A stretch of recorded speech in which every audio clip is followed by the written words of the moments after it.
Bonjour à tous, je m'appelle Fabrice Amédéo, j'ai 46 ans et je suis navigateur. Et aujourd'hui, je vais vous parler de la raison d'être du partenariat avec Honnête. Ce partenariat, il a commencé en 2019. À l'époque, je suis un ancien journaliste qui a quitté depuis peu la rédaction du Figaro. J'ai participé en 2016 à mon premier Vendée Globe et je cherche pour participer à mon deuxième Vendée Globe à donner du sens à mon projet et à m'engager pour la préservation des océans.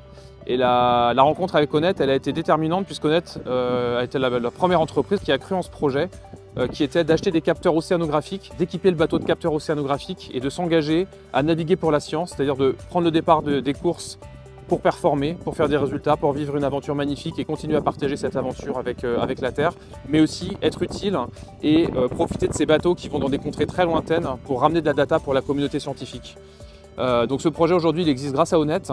Il a pris énormément d'ampleur puisque nous avons à bord de mon bateau 3 capteurs. Un premier capteur qui mesure CO2, salinité, température, dont les datas aident les scientifiques à mieux comprendre les conséquences du réchauffement climatique sur l'océan. Un deuxième capteur qui mesure les pollutions anthropiques, parmi lesquelles le microplastique et les fibres de cellulose, ces fibres textiles qu'on retrouve dans les eaux usées des machines à laver et ensuite dans les océans. Et enfin, un capteur d'ADN environnemental qui mesure la biodiversité. Ce projet a pris beaucoup d'ampleur puisque aujourd'hui nous avons des scientifiques dans le monde entier qui sont intéressés par ces datas et qui attendent énormément du parcours de mon bateau, notamment sur le Vendée Globe, avec cette trajectoire assez atypique autour de l'Antarctique quand on fait le tour du monde. On a aussi développé avec le partenariat Honnête un projet pédagogique avec les enfants des écoles, un livret pédagogique qui a été édité en 2020 à 85 000 exemplaires qui sensibilise les enfants à la préservation des océans. Et on recommence cette année en 2024 avec un nouveau livret qui parle de préservation des océans et de transition énergétique. On a aussi un rendez-vous qui est devenu incontournable. Tous les ans fin août, on nettoie tous ensemble avec des collaborateurs Honnêtes et je suis présent sur place la plage des Catalans à Marseille.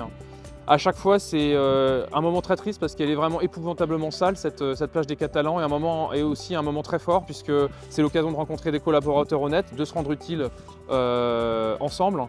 Et moi, je crois à l'effet colibri, c'est-à-dire qu'on a l'impression que c'est une toute petite goutte d'eau ce qu'on est en train de faire, mais finalement, c'est l'accumulation de ces micro-actions qui vont peut-être un jour changer les choses. Et donc, c'est quelque chose de très très important. Il y a aussi en 2022 un événement difficile, c'est que j'ai fait naufrage, mon bateau a brûlé et coulé.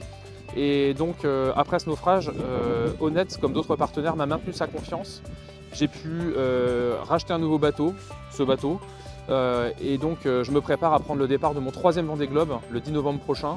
Ce bateau il est moins rapide que le précédent, donc on va mettre l'accent sur les valeurs. Les valeurs du coup c'est la préservation des océans avec les capteurs, c'est la sensibilisation des jeunes générations et c'est aussi la transition énergétique, la sobriété énergétique avec toute une série de panneaux solaires qui me donnent l'ambition de réaliser le tour du monde sans recourir à l'énergie fossile. Donc je vous donne rendez-vous pour ce Vendée Globe qui va être incroyable et je remercie toutes les équipes Honnêtes qui me soutiennent. À bientôt.